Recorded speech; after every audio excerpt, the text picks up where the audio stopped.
Telangana RTC ఉద్యోగులకు రాష్ట్ర ప్రభుత్వం తీపి కబురు అందించింది.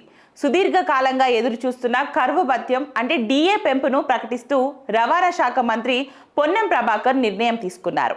ఈ నిర్ణయంతో వేల మంది ఆర్టీసీ కార్మికులకు ఆర్థికంగా వెసులుబాటు కలగనుంది. తాజా నిర్ణయంతో ఆర్టీసీ ఉద్యోగులకు 2.1% డిఏ పెరిగింది. గతంలో ఇది 50.7% ఉండగా తాజా పెంపుతో 52.8% చేరుకుంది. గత ప్రభుత్వం చివరిసారిగా 2025 జూలైలో 2.1% డిఏ పెంచగా అప్పుడు 48.6% నుండి 50.7% పెరిగింది.